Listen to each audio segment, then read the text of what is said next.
Am I recording? Yes. Cool. All right, and we're back at David's Flavor in the Kitchen. So, today I gave my hubby a challenge. We're too lazy to go shopping this weekend for some groceries, and all we have left over is some pizza. And I challenged David to make something really good from the leftovers that we have. So, David, are you ready? Yeah. Well, ready or not, Yeah, I guess you're so. stuck doing it. Yeah. All right, let's do What do it. we have? What do we have? Tell me. I have some kale. I have some leftover potatoes, a pepper. That's a pepper? Yeah, Let me see. it's a black pepper. Okay. Carrots, tomato, more potato. We have some New York strip steak or a steak and a half, and we have some chicken breast.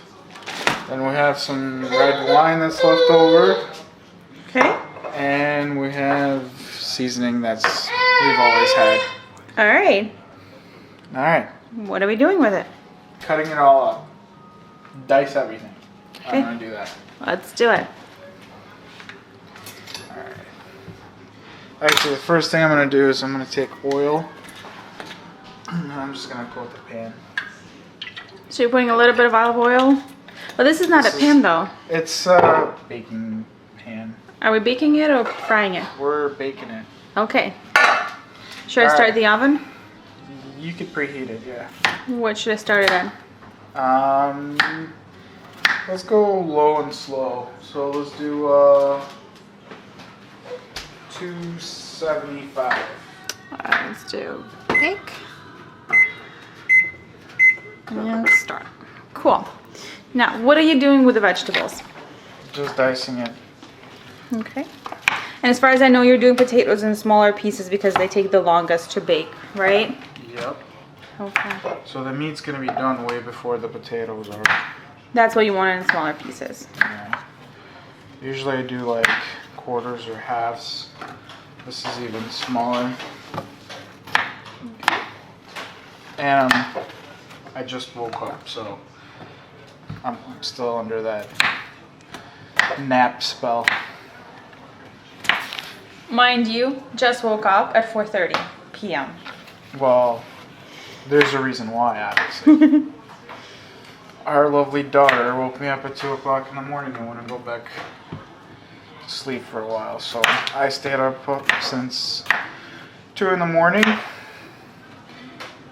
cleaned the garage, installed shelving in the garage. Check out my other YouTube channel. And now I had a 20-minute nap, so this feels great. That should be enough. Yeah. Alright. Okay, so how many potatoes did you use? Like 5, something like that. So you're pretty much using whatever leftovers you have. Yeah, literally. I don't think there's anything else in the fridge. Alright, this is what's weird. This is a green pepper. I have to see this pepper. It is green inside. Yeah. And we got it at the local farm. Yeah, well, all of our stuff here is local farm. Because, except the potatoes and the meat. We don't do the potatoes and the meat at local farm. Actually, no. Half of these potatoes are local farm. Okay, so the peppers are bigger chunks, right? Yeah. And I'm even doing our farm tomatoes. These are like heirloom style. And I'm just cutting them, whatever. I can smell them. Yeah, they smell good. So tomatoes are gonna add a little bit of that sauciness to it. And I'm just making this shit up as I go. Yeah, sorry, I just threw you in for a loop. Okay, so what are you doing with meat? Alright, meat. Dicing it into squares. How big do you want the squares to be? However big you want them to be. Usually I do inch by inch, something like that, or even smaller. Mix them in nicely. Well, if I understand it correctly, you want it to be proportional so that everything is Yeah, everything is like a cooked at the same time. similar square. It's not gonna cook at the same time. The meat's gonna cook way faster than like the potatoes and everything else, but it's good because you kind of want it that way.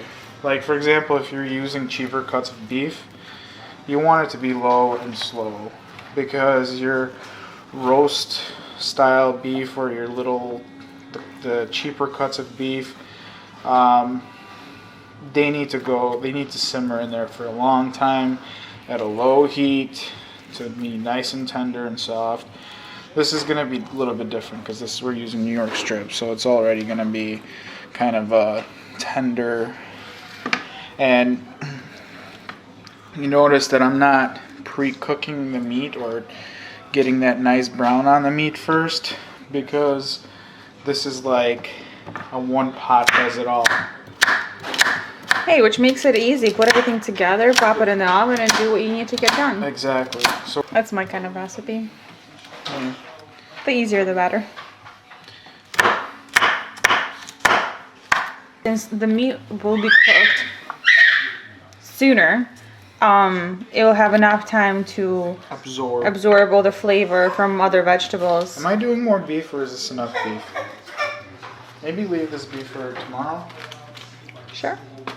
because the beef is still, The beef is still good. yeah, fresh. Alright, this is, Kale.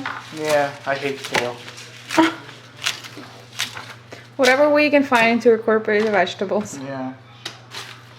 Actually, well, I gotta say, I don't hate kale.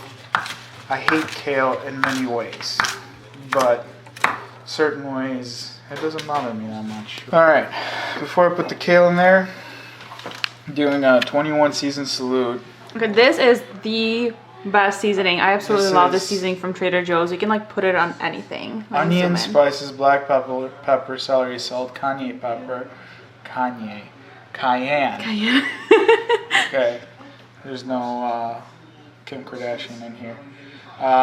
Cumin, mustard, coriander, garlic, carrot, orange peel, tomato, granules, lemon juice, powder, or yeah, basically all the goodies, and I use it not sparingly.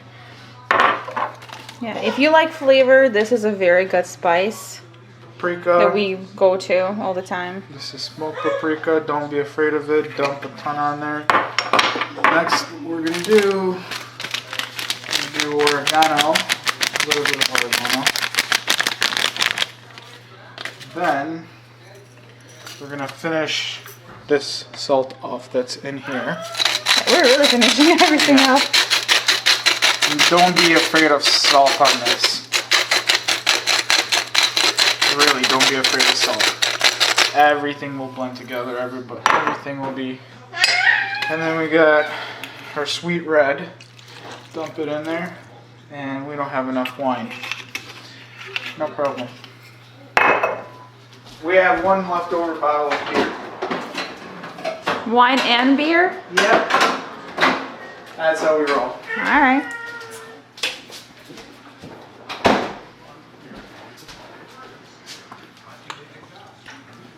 Get that juiciness in there. Look at that. That should be very interesting. Alright.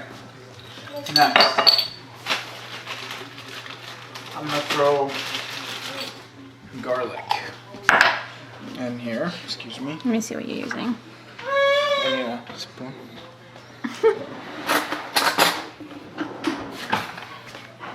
Can't see. Okay. Mix it in. And obviously, You're gonna whatever spices you have, it doesn't have to be exactly the same spices. Whatever spices you like, whatever you have in your pantry, just put it in, but don't overload it, right? You can overload it. Honestly, don't be afraid to experiment. And just whatever happens, happens. Like right now, I poured wine and beer. Alright, this is pretty much mixed in. Ariana's making all sorts of noises. Alright, I'm gonna add the kale on top and kind of push it in. That should be interesting. So, what's gonna happen is stuff is gonna brown on top. The best option, or the best thing to do, is take it out every 15-20 minutes and mix it so that you get a nice browning. I would say this is probably gonna cook in there for an hour. Okay. All right, that's it. Pop the oven, in it goes. See you in an hour or 15 minutes. So, okay, I said temperature, we started out, what, 250? Whoa, that Almost was dropped. close. Alright. We set temperature 250? Yes. Okay, what you're gonna wanna do is probably start with a higher temperature. Like 375 maybe, because I'm sorry. We started the temperature at 275. Okay, 275. So bump it up like to 325, 350. Start with that because I purposely made it a lower temperature because we love to get groceries. We had my mom watching her kid, so she kind of kept an eye on it. But this is what I'm doing for the last like 15 minutes is just putting it on high broil just to get that bit of browning. Let's see what it looks like. Ready? Ready? Mhm. Ready to zoom in? Wait. It's blurry. That looks absolutely delicious. So I'm gonna brown it just a little bit more. Like 5 minutes probably. It'll get a nice golden crisp on top. And then just serve it up in bowls. Okay. So Alright, so I know this was a spontaneous video, and what we learned is that the temperature has to be higher when you're cooking it. yeah. I would start off at like 350 probably. Depending on your oven, if you got electric or you have gas. Electric, you'd probably have to go a little higher because they suck at keeping up with the heat, really. Alright, and this is the finished product. I am so excited. It smells good. It does smell good. This is beef and chicken and all sorts of goodness. So it's kind of like a stew, right? It is a stew, yeah. And here's that wine and beer. And look at that, you have some leftovers for tomorrow. Yeah, right?